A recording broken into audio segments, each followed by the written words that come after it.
Do you know that I did the flash countdown there? Yeah. It goes down from about 30 seconds. Yeah.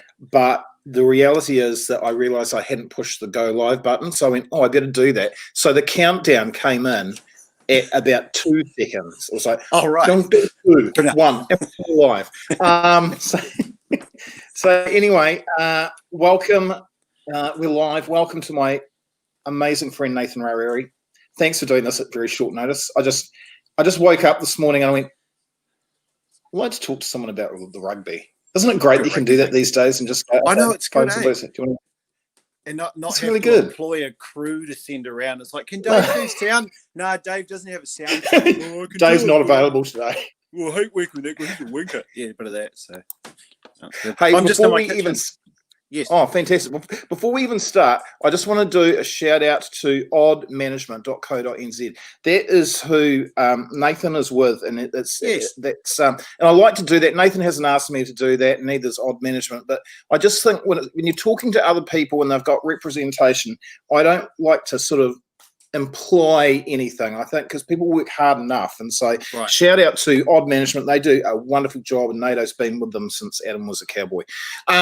Right, mate, let's get into the rugby. Oh, hang on, wait. Do you want to look? Oh, yes, you're going to show us a little So this is our pool room. So yes. my beautiful creative wife, she, you know how like being married means going and picking stuff up at Trade Me on Saturdays, and then realising that no one in Trade Me actually measures anything properly. You know that one? It's supposed to be a metre 5. It doesn't fit in. Yeah, well, this is Kelly bought this, and this is our pool room. So going straight to the pool room. Oh, yes, you're going to show us a little. Yeah, so she bought wow, that's nice. Bought the phone box here, and so this is where we keep all our precious things. So there we are, all that stuff. But I'll just actually go outside and look. I can show you that Kāinga Ora is in action because this is my neighbours. So this is the building site that's next to us.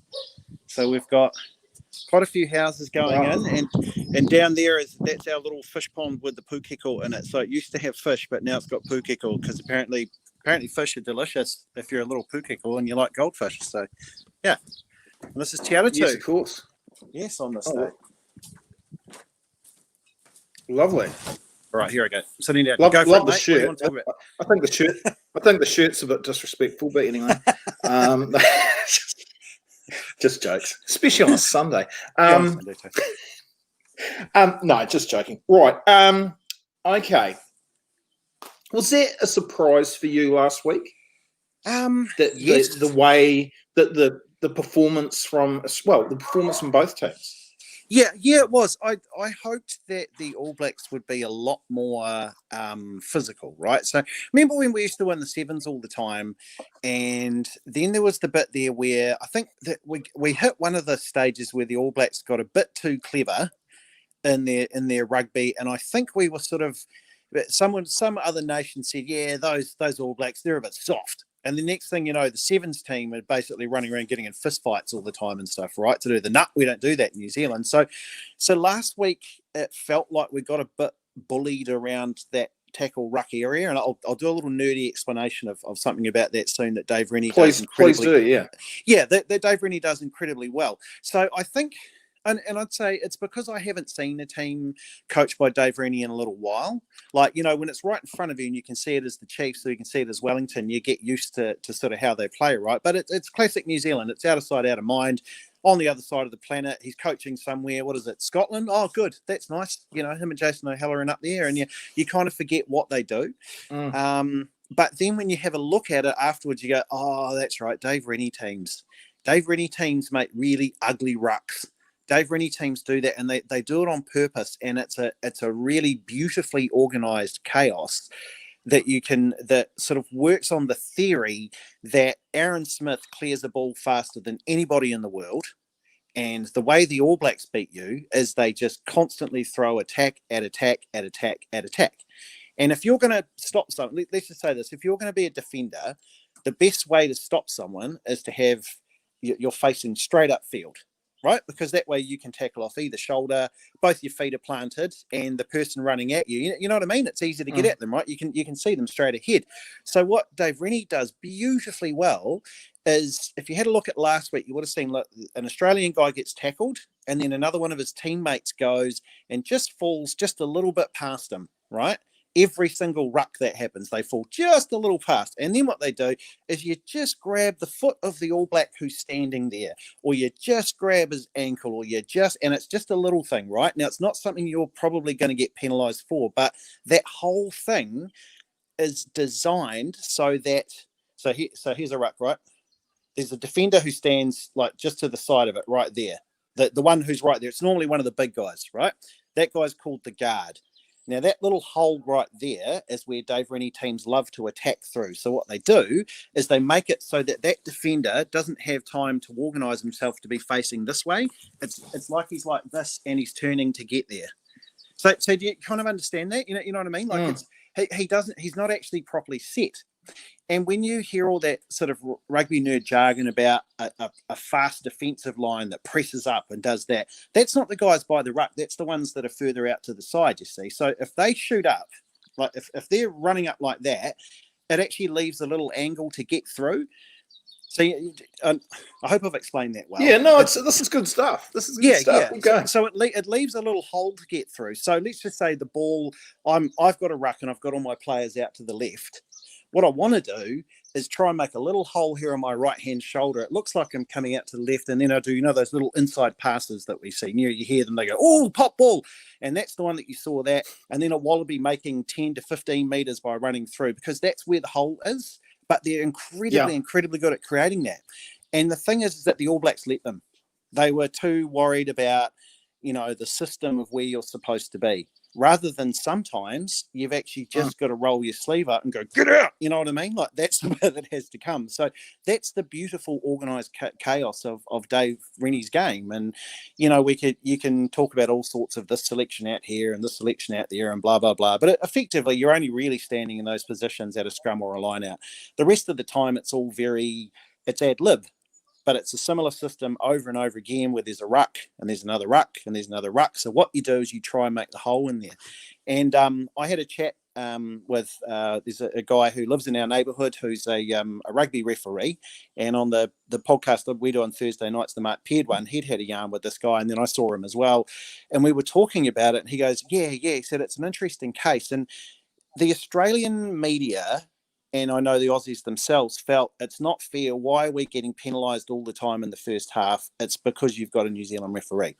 And they were right, but it wasn't that he was being dodgy. What it is that, and here we go, look, this is a little bit, but again, I promise you, it's a nerd fact worth knowing, okay, is that when we played Super Rugby Aotearoa, remember how exciting and brilliant and fast that was? Because you just saw attack after attack after attack, right?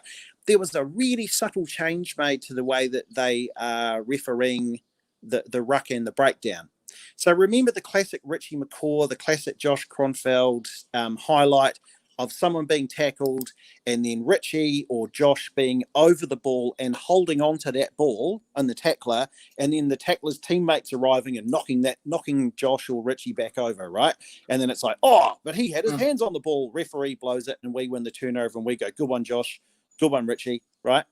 The World Rugby decided last year that that's actually way too dangerous because it encourages you to stand in a position where you're bent over with your head there, right? And you can get hit by some. And it's like really, I think they looked at that and said, that's only a matter of time before an amateur player does that and gets their neck broken. So in New Zealand, we followed the new style, which our guys struggled with a lot in the first couple of weeks. Remember, there was a bit of confusion about that, and everyone was going, whoa, the penalties. The thing is, you can't just stand there with your hands on the ball now. You have to actually be lifting it up towards you. And that's what the referee was looking for. Now, the Australians, when they did Australian Super Rugby, they didn't have that rule. They did the old one, the old Richie Josh. So that's why they were getting penalised so much in the rucks in the first half, and why Michael Hooper's getting up really confused. And the reason I'm telling you that to make that point is that today there's an Australian referee, Angus Gardner. Now, he has been used to the old Josh Kronfeldy, Richie McCaw, just put your hands on the ball, wait for the others to arrive. So I think that the All Blacks are the ones that have to make the massive adjustment this week to perhaps going back to an old school kind of way. And I'm not comfortable with that if I've got a guy like Sam Cane who's had that serious neck injury before. Because remember, these are really large human beings. And like one of the ones that always used to crack me up when I was at Radio Sport is, you'd get a text in, well, why didn't that guy just jump in and bloody tackle Lomu? Or, why didn't he just jump in the way and tackle bloody Kieran Reid? Bloody, I'd do that if I was getting paid that much. It's like, no, you wouldn't. You'd try. Yeah. And he would run right through. You would die. He would kill you. He weighs 110 kilograms and runs really fast. It's like, have you ever tackled a horse? No, well then shut up, because that's about, you know what I mean? So yeah, I actually, I'll tell you right now, I'm expecting Australia to win today. That's what I reckon. Yeah, I think I am, and I just worry that perhaps the All Blacks got a bit clever with where they were thinking on things. Yeah. And I think it's the case of perhaps when they got out too far ahead of the rest of the world, they tried way too hard to over-invent themselves all the time. And the games that they lost, the one to Ireland, the one that they ended up losing to England, they'd taken care of amazing things way out into the sides, but around those rucks, they got just pumped out of the way by players that were more aggressive. And more of them there, like if we're only putting two guys into our ruck because we're like, well, our defense plan is we're going to give up on that ruck and send guys out to the side to defend out on the wings. Well, then a common sense approach from the other team is cool. Well, then we're just going to keep going through the middle until you bring more guys in, and that's what's happened to us. Do you know what I love about sport and what I love about rugby? And I've noticed this a lot over. I don't know why it's become more apparent to me over the last few years. It's pretty obvious, is that just how important those coaches are. Like you'll see like Scott Robertson, who I'm lucky enough to represent, fantastic coach. You will see him, you might see occasionally the Crusaders in a spot of bother in the first half, right? And then it always fascinates me because I think, this is going to be totally different in the second half because he's that smart. He's just looked at everything and he's gone, this is really quite obvious what we need to do here. And he has it over his opponent. And this is why last week I found it fascinating at halftime, because I thought, Renian's that smart. He is a fantastic coach. He really is. And the one thing he always seems to get right, and as I said before, Nathan and his beautiful wife, Kelly, their rugby knowledge is like this. Mine is kind of like down here somewhere. But one thing I do understand is I do understand people. And, I got to know Dave reasonably well when he was coaching the Chiefs. And I also find this really interesting. He's not a guy that is, on a mission to use every single word in the dictionary as quickly as possible. He doesn't go like this all the time. He observes, he asks questions. He's very humble, and then he rolls out the plan. He's great with people. But that's why those teams, like you say, that's why those teams are so good. And with a sport like this, it does have so many grey areas. Like, I think that's why rugby generates so much discussion or what have you. Rugby league is a far easier game to understand, a far easier game to get into. But for myself, I don't find it as rewarding because there's a lot more to discuss off the back of when you go to rugby. I mean, I like them both, but I prefer rugby union for that way. And when you have so many complicated pieces you can do, clarity of message is huge. And a guy like Dave Rennie being able to communicate that, or Scott Robertson being able to communicate that, is huge in that. I mean, look, having said that, Ian Foster is a really, really good coach, and I feel that he, unfortunately, he's got a couple of things going against him. I think number one was that Chiefs reign that he had, where they didn't make it through to the end. But if you have a look at, if you actually go back, poor Ian Foster had some of the worst luck as far as injuries go. Like, Chiefs fans will remember, they were injured for the entire first half of the season, and then they'd make a late run and just miss the playoffs, right? Once he had his team together. And I think also too, there's a bit too, when you've had such a large cult of personality like a Steve Hansen, it's very hard not to appear like you're like the substitute teacher who's filling in. It's like, hey, Mr. Foster, that's a good point. So that's a good point. Yeah, so it's hard for him. So I think it's but I do think there's a little bit there of like I wonder if Grant Fox is really just a selector or also a coach, because I see him sitting in the All Blacks coaching box sometimes, which I think is largely unusual for a selector to be sitting in there. Yeah, that's a good point. And I thought too, I just thought some of the selections last week were really weird. Like to me, Geordie Barrett was the standout best fullback. In New Zealand during Super Rugby, he should have been the fullback, and then you work other things around it. I felt that when I wrote down the team that I would have played last week, I had Will Jordan on the right wing because I think he's incredible. I think he's Ben Smith 2.0, and I had Caleb Clark starting on the left because I thought to myself, well, those two were the very best of what you've got now. When I saw the team he named, I kind of wondered to myself, is this well, you guys are the ones remaining who didn't win against England, so I'm going to give you another chance to do this. I also think that they're kind of in danger of trying to shoehorn. And by that I mean you might have to decide on Richie or Bodie at 10. You might have to decide on Sam Cane and Artie at 7. And it looks like he's already said, well, Sam's my captain, so that's who I have to go with now. So I think there's a few things like that, if you know what I mean. Where it seems they're trying too hard to shoehorn all of their talent onto the field at the same time. And the beauty of rugby union setups is they're like a chessboard. Like you've got some that need to be rooks, you've got some are bishops, and some need to move by that. You can't go out and win with, you know what I mean, like 5 rooks on your team or whatever. You're only allowed the 2. Yeah. So you're going to have to make that tough decision, and perhaps there's a bit of that there as well about this.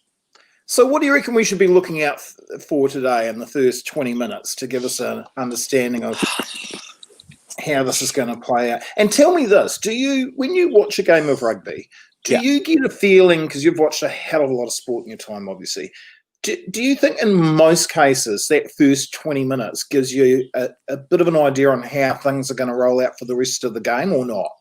No. Okay. No, not unless it's emphatic, like one team's got out to some sort of crazy 3-try lead or a 4-try lead. Not really. I think it takes about 15 to 20 minutes to settle down.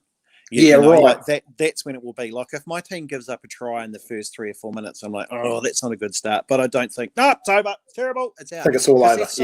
You know, there's so many changes that you can make and stuff. What do I look? What am I going to look for today? I think I'll look for today if the All Blacks show up and are able somehow to blow them off the park in the first 10 to 15 minutes. I didn't see too much last week to see exactly how they would do that, but then again, I have been like this before with an All Black side, and then they've shown up and been amazing, and you're like, oh wow, okay. Let's remember it was last year they beat us in Perth, right? You know, so it's not actually that hugely rare that Australia do beat us. I guess it's just weird that to sit here on a day like this where I go into the game at Eden Park and I'm just not sure the All Blacks will win, you know. But what I'm going to look for is I'm going to look for the performance of Tupou today, and I'm going to look for him and Patrick Tuipulotu in that first 15 to 20 minutes. Also, the look at the work of Joe Moody, and those 3, and Ofa Tungafasi, and those 4 are the ones I'm looking at to be the bullies at ruck time. So remember, I was explaining to you that mess at the start about how the Dave Rennie teams have always done that beautifully well, of being able to do so. Those guys need to be cleared out off the ground. So someone heavy and big and large needs to arrive and pick them up and move them out of the way. And I think that's why a guy like Tupou Vaa'i has been put in. Like from what I hear, during Chiefs training, I was talking to our mate James McConey. Of course, he's very in touch with them, and apparently they said, you know, when he got called into the team, remember he's only 20 years old, right? So he comes in, and normally, you know, your rookie at work is like, hi, where's the coffee? Oh, okay. When I use the photocopier, what do I do? He apparently he just whacked someone on the first day, and they're like, whoa, oh, okay. All right. Welcome to the team. Welcome to the team, yeah. And so that's, I think, the bit of the vim that was missing. So it's weird without Sam Whitelock. You know, that's another key thing, you know. It's very weird. So I'm also keen to see what his role is, because he's like the line-out savant. He's so good, and we stole a few of their line-outs. So maybe he runs the water, and you get that bit where about 3 minutes in, one of the All Blacks has a mystery ankle injury that just needs some cold water, and then Sam runs on and goes, "Okay, throw it to 4, throw it to 4, throw it to Hey, that, all right?" who was the standout for you in the Aussie team last week? Oh, Wilson, I love him. So he's the young guy who played in number 6 for them last week. Socks, oh, man, that was the most New Zealand sounding socks. Number 6. Number 6. Today he's playing number 8. Yeah, he's number 8. I like him so much. So he's the young guy who wears the scrum helmet. But he reminds me of that guy Owen Finnegan that they used to have, who was kind of like a tree running around out there. This big, large, annoying, abrasive thing that looked like it really hurt.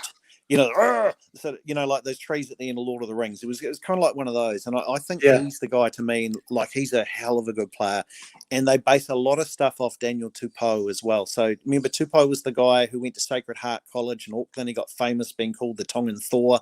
He's and they do that thing where he doesn't sit in the rucks. They put him out where you'd expect the first 5 to be, and then they do little running plays with him because he's round, brown, and low to the ground, man. He's like a bowling ball covered in Vaseline. He's hard to tackle, but he's got incredible hands. So you can either try and mark up on him, and if you're going to tackle him, it is going to hurt, or he's actually got a really good sidestep, so he might go around you, or he might have beautiful hands. And that was in the Chiefs days, that was Ben Tamifuna who played that role. Another super agile, large human being who can do different things. So Australia used him really well in the first half last week doing that. And the All Blacks obviously were waiting for some of that. So Ufa Tungafasi was the guy lined up to, he was on assignment for go get that guy. And Offer actually did a stunning job on him last week, but I think that Tupou and Wilson are the two that I look at for them as thinking, geez, those guys are good. Okay, I want you to make a call. What's it going to be? Give me a winner and a margin, please. Oh, geez. Well, I'll tell you the truth. I put $10 on the Wallabies to win when I saw the teams come out. They were paying $5.25. I think they still are. Yeah, I thought that, you know what, that's my happiness insurance for the day. Of course, I'm cheering for the All Blacks, but if they lose, I'll get $50 out of it. And if I don't, then that was just going to be probably a Big Mac combo anyway. So here's one: Australia to lead the match at any time, $1.60. Are you serious? No, this is a weird thing with me. I find the whole odds thing really interesting. But as I've said to you, I never get round to bloody putting them on. So I don't have an account, and I sort of get busy and I go, oh shit, we're 15 minutes out and I haven't got round to doing it. But yeah, it was Australia to lead the match at any time, $1.60. Wow. It's like, how does that work? This is the thing. I just think that and look, I will stand corrected if this goes differently today, but I think that a lot of people they go on history and they go, All Blacks always start slowly. The second test we'll put 15, 20, 25 points on them. I just can't see that. I thought that Australia's defence last week was just I can't remember seeing defence like that from an Australian team for so long. But because, see, remember when we were talking about how to be organised on defence and how you want to be standing and where your eyes are and where your shoulders are? So we weren't creating the chaos at the ruck for them to be like that. So that's why their defence was so good. Right. You know what I mean? Like when they're really well organised, when they're well organised and they're at a decent space apart, like when you're coaching kids, you go, imagine there's a line right down the middle of the body of the defender who's in front of you. Okay. Now you are responsible. If I'm looking upfield and the ball is going to my right, then that means the players are naturally drifting to my right. So I'm responsible for the part on the left-hand side of the tackler that's in front of me, right? That's the bit I'm responsible for in there. But you can only see that when you're facing straight upfield. And I really feel that Australia got themselves so organised to be able to do that. And I worry that we won't be able to have that same effect on their ruck. So that's why what I meant. Like I want to see Joe Moody. I want to see Tupou Vaa'i. I want to see Patrick Tuipulotu actually not carrying the ball in their hands really well, but smashing into the rucks to give Aaron Smith that incredible fast ball, you know, and then you've got Richie Mo'unga and Beauden Barrett splitting the attack and coming at you so many times that as the Australians, it's our tempo that stops you from being able to be organised if you're Australia. That's what you need. I should point out it's a big game for Richie Mo'unga, because I don't think he grasped that game last week. I think Australia did a really good job, or Rennie's organisation, but the Australian players were pulling it off of really pressuring him and not giving him that time to be able to operate. So, I mean, I've heard Beauden Barrett's kind of been limping around for the last week. I see he's starting at fullback, but I imagine that when we're defending, he pops up into that role of where Richie Mo'unga is, and I imagine that Richie Mo'unga goes to the back, right? Because I mean, Beauden's just a physically bigger player. Like, he's huge. The Barretts are massive, eh? They are massive guys. So that's why I think he might go up to try and add a bit more there, where because that's where that big bloke, Tupou is coming through. And if Offa's not out there to make the tackle, then it needs to be your first five. And I'd send the guy out who's closer to 100 kilos to the guy that's closer to 80, Yeah. But it's exciting. Yeah. I mean, look, this is the excitement that people wanted, right? It's really absolutely. We're funny as New Zealanders. We want it until we've got it.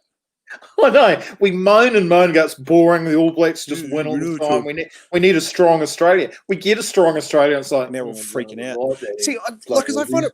There was an article this week that was written in Australia. I was like, who wrote this shit? And it was written by something in news.com.au with like, fears for Dave Rennie that he might need security if the Wallabies win at Eden Park. And it's like, no. Oh, no. And I was like, no. It's more likely Ian Foster that's the poor guy that's going to get rained down with abuse if they lose. I mean, that's as they are. My thing I say a lot if you're an All Black, and this becomes where it's hard, is that you're not just playing the opposition, you're playing ghosts. And by that I mean, if you're wearing number 10 right now, you're not just playing the Wallabies, you're playing everyone's memory of Daniel Carter, of Grant Fox, of Frona Bodika. You know what I mean? Like, whoever their favourite number 10 was, that's who you are. Like, if you're Aaron Smith, you're playing against Nick White, but you're also playing against people's memories of Justin Marshall, of Sid Going, of Graham Bishop, of whoever their bests were. So it's always very hard like that with the All Blacks as well. So they do carry massive expectations, and sometimes you have a look and you think like, that just must be the worst thing ever. Because if you win, you never win by enough. And if you lose, and if you lose, you're an absolute disgrace to everything that ever happened. So, but this is a funny thing about Rennie as well, is that look, I support the All Blacks, love them, always want them to win. Obviously, I don't think I've ever missed watching a Test match. But I think I get this from my father as well, is that I like backing the underdog always, and there's something about that so New Zealand, in the sport. And Dad's always been like that. And you back people. If I became friends with somebody in media, for example, and they work for the same company, and then they go and bugger off and work for another media company, I don't end that friendship. I want them to do well because they're my friends, and I know them, and they can work for as many different media companies as. At the end of the day, I always want to go out and beat them, but I want them to do well. And I've been fortunate enough to meet Dave Rennie. I know that's a whole lot of name dropping, but that's my business. I was running MediaWorks Waikato, and we sponsored the Chiefs, and I got to spend a little bit of time with him. And I just think he's a fantastic stand-up guy, and a great coach, and probably. I don't know. I think maybe New Zealand Rugby Union may have missed a trick there. Yeah, I mean, that was they went a few years where they didn't even really talk to him. No. Well, I guess too, they had the reappointment of Steve Hansen sorted out and done. Like Dave Rennie was one of those that missed out, but so was Vern Cotter. Vern Cotter, an incredible coach. Jason O'Halloran, an incredible coach. The likes of Jamie Joseph and Tony Brown. Scott Robertson as well. Yeah, is another one too. So again, I suppose if you're in Foster now, you're coaching ghosts, aren't you? And you're coaching against them, and you're also coaching against the others. I mean, there's a little bit of the. Remember when Robbie Deans first went across to Australia, and they did well the first test against us, and people were like, see, they should have gone with Robbie, and then in the end, All Blacks sorted it out, and that kind of snuffed out Robbie's reputation altogether. Well, not his reputation, but I mean, as far as an international coach goes. I mean, this is the beauty of sport, Shawnee. This is why it's so good. I mean, who knows? I mean, the All Blacks may indeed blow them off the park by 30 points today. True. The Wallabies might show up and do it to us by 15 and leave us all like, oh man, what are we going to do? You know? Yeah. Probably not another draw, I don't think, which is paying about $26, by the way. Yes. But yeah. Imagine that. So, hey, tell me this. What did you just very briefly before we go? What do you think of that NBA series? In the end, I thought it was a shame that so many of the Miami Heat got injured. Once we got into the end, because I thought that Jimmy Butler's performances were incredible. They were my favourite parts of that for me. Me too. Yeah, it was. I mean, when you've got LeBron and you've got Anthony Davis, you've got the best big guy, and you've got LeBron, you should win that series. Particularly when that two of the better players out of the Heat don't get. Can't even start, with Dragic, and then, Big Bam when he got done there as well. But I thought that, it's when you've got the two best players on the court, you're probably going to win in basketball, because I'm bad at maths. What is that? 40% worth of your team. If you've got that out on the court with your five players. So do you know about 2 seasons back, at least 2 seasons, maybe 3 seasons back, Jackson, my youngest boy, yes, got this massive Jimmy Butler poster that he put in his bedroom. Nice. And seriously, it was at least 2 seasons back. And I was like, who's Jimmy Butler? He says, he's awesome, Dad. Jimmy Butler is the man. And it was typical Jackson. He's the complete opposite to Ben. He was very, very, never raised it through the place. Yeah. I've been following Jimmy Butler for the last 2 or 3 seasons here. Didn't even raise it, didn't even mention it. But it was like Jimmy Butler, when he was at the end of that, the second last game, he's getting interviewed. He's played the entire game.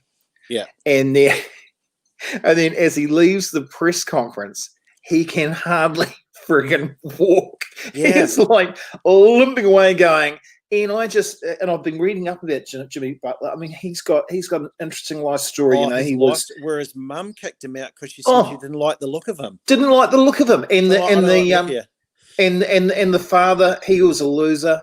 And then he thought, well, at least I got my mother, and the mother was just like, well, I don't like the look of you, so you better head off. And then adopted by this beautiful, loving family who actually didn't really give a shit whether he played basketball or not. That wasn't really the big thing, and he says that. And he never likes stories written on him that he'll actually say to people, hey, yeah, I know you're going to do this, but can you please not write it so it sounds like I feel sorry for myself, because I've had a fantastic life. I've been brought up by great parents. I just go, yeah, Jimmy Butler, yeah. That's what it's about. Yeah, I do like him, eh? He's great. See, because it's horrible for me, because I'm an Orlando Magic fan, and again, there it was, the title finally being lifted in Orlando, but not by Orlando. So we're just never going to win in my lifetime. Like, I realised that this year. I was like, oh, my team's so terrible. They're just terrible. I don't even know why we're there, Sean. I don't. It's like my own team exists just to bring me pain and embarrass me. But you're so loyal to your sports teams. That's the fantastic thing. I know. Do you know why I'm a Magic fan? Can I tell you the fascinating story? Go on, come on, tell us. So on my Rotary exchange that I went on, one of my host dads in Calgary, he'd actually played college basketball. And I got up there and I was all keen to get into the ice hockey, right? And he goes, oh, what about basketball? I'm like, well, we've got a team in New Zealand called the Exchequer Saints, and there's a guy called Kenny McFadden. He's pretty cool. Have you heard of him? No? Okay. And then he said, no, you've got to have an NBA team. Who do you like? And I went, well, I've seen the LA Lakers on TV, and they're quite cool. They've got a guy called Magic and a guy called Kareem and stuff. And he was like, no, you can't be a fan of them or the Celtics. That's no fun. He goes, look, there are 4 brand new teams starting this year. You should choose one of them. So there was Minnesota, there was Orlando, there was the Miami Heat, and there was another one that I forget. And I chose the Orlando Magic when he showed me because I thought, oh, well, they're wearing black and silver. That's New Zealand's colours. Yeah, I'll go. I didn't even know where Orlando was, Shawnee, halfway through the year. So that's the whole reason I got stuck with them. So that was Dave. I don't remember who the first draft pick was. It was Nick Anderson. And it's just like, since then, like there were the horrible bits where I got raised up with hope when we had Shaq. And I was like, we're going to do it. And then Dwight Howard. So it's. I think that's what I'm just destined for with that team. We're going to be really interesting once every 10 years. I mean, we had a point guard who bought a gun into the locker room to get some money back off another player there with Gilbert Arenas. That's my team. By the way, shout out to Simon Sweetman, the world's biggest Celtics fan, who will be watching. Do you know, when I started following basketball, yes, I did it because my sons watched it, and you know, you want to watch sport with your sons, you know, or your daughters, or whatever. So I was just faking it, basically. I said, "Oh, can't wait! Gee, we got another game of it's going to be so good." Oh God, I've got to watch another game of basketball. So I randomly picked the Dubs, and I thought I'll follow them.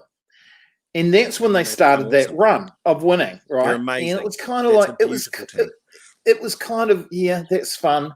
And then I got so disheartened when they had that sort of super team, and I don't know. I was just like, I always like backing an underdog, so I've sort of bailed on the Warriors when they were actually winning. I was like, no, I don't want to support them any longer. If you'd like a forever underdog, the Orlando Magic bandwagon is waiting for you. But that's only if it's kind of like, maybe that's why I like cats. I'm thinking, because I think if you're a cat person, you're used to just being rejected by the thing that you want to love, right? But I think if you're a dog person, that dog, the thing that loves you, it needs to be complete smothering all over you, right? Whereas the cat. God, yeah. So I think maybe Orlando Magic are the cats of the NBA. Now I'm all really hurt. What have I done to myself? I'm thinking Orlando Magic. God, it's terrible.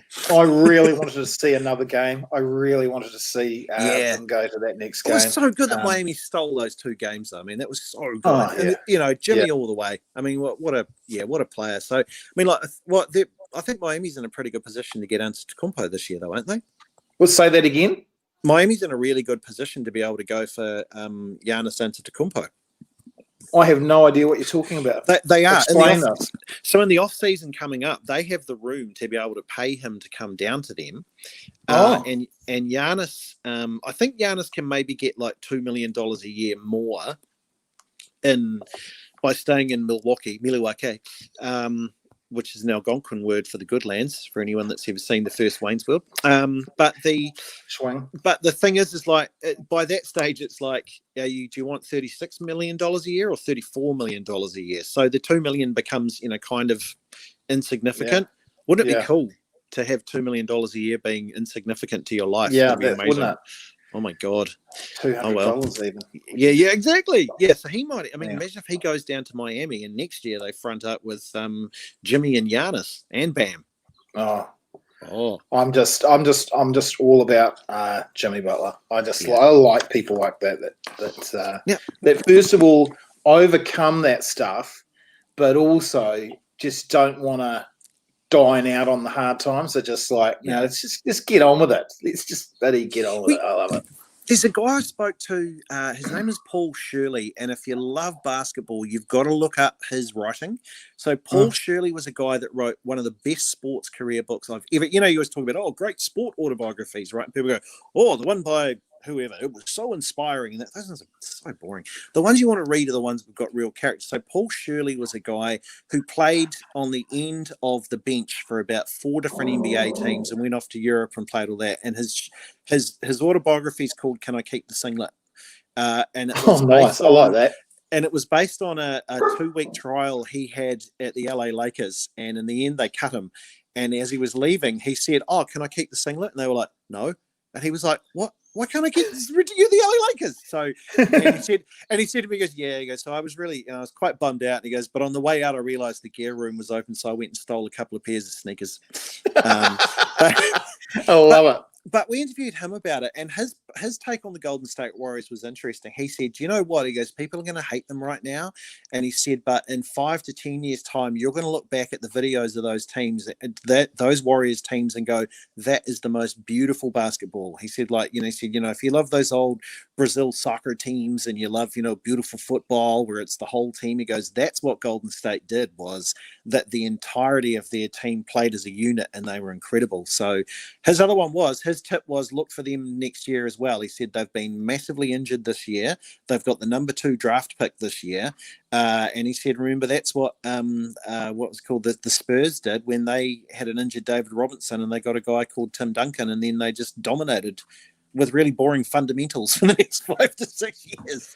Okay, here's a really unfair question. Jordan or LeBron? Jordan. Greatest player of all time. Yeah, Jordan. Yeah. Yeah. Do you know what? Not only do I think that, but this is the thing.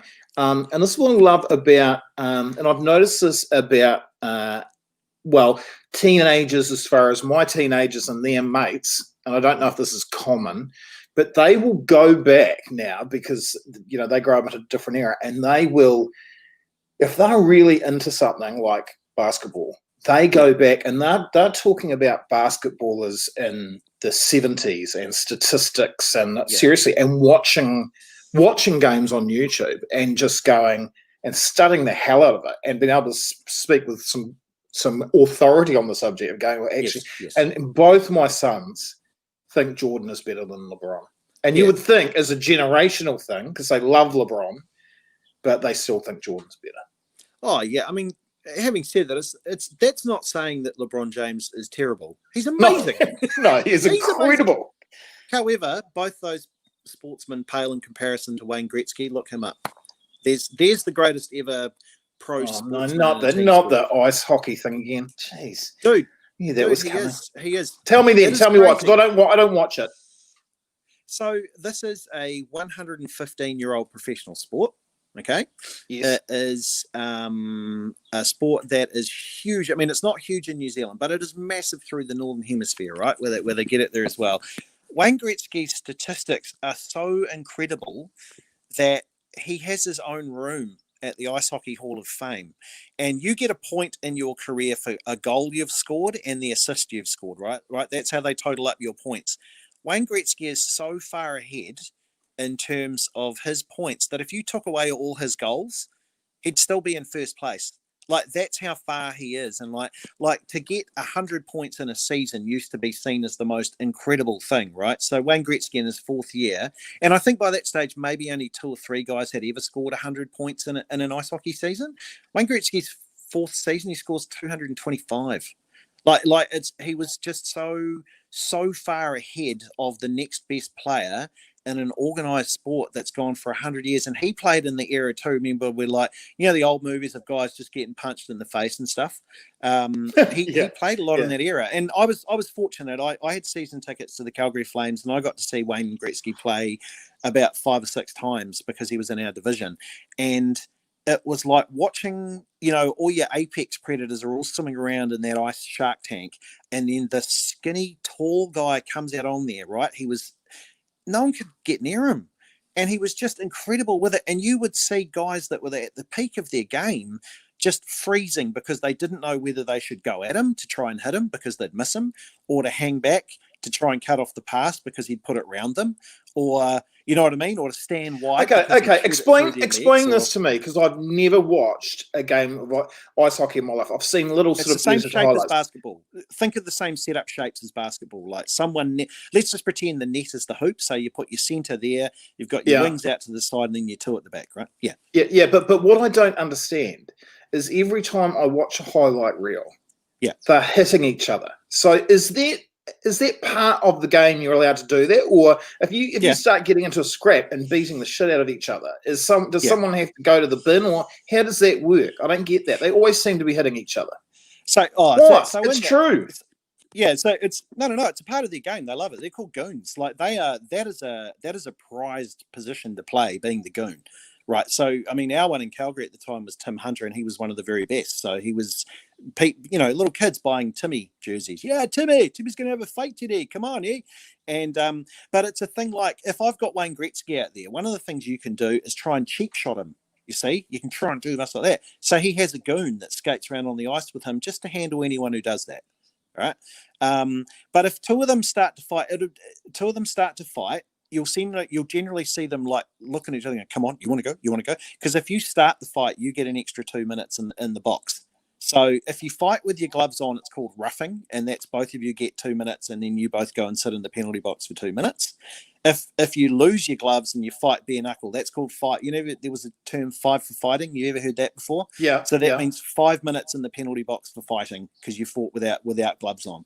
And if you start it, they're going to give you another 2 minutes for instigating. So that's why they do this thing where you'll see them drawing it. They go, okay, and then they go 1, 2, 3, and they both throw their gloves off at the same time, and then they just grab each other's shirt and punch, and then the refs stand there and they wait until it goes to the ice, and then they'll stop it. So it's actually part of the game. Yes, yeah. Like I remember getting back from Canada and like seeing, living over there and watching actual ice hockey fights, and then you'd have a look at, State of Origin, I'd dust up, and you'd go, oh, that's adorable. Those are adorable. Isn't that cute? those aren't fights. What is this? You should see those dudes fighting on skates. Yeah, it's part of their game. It's really weird. It's kind of like the Rugby League of North America. It's a lot more blue collar, rugged sort of thing. Because you got to remember, like when you're falling on ice, you're effectively just falling on wet concrete. Like it's a crazy sport indeed. Like none of them have teeth.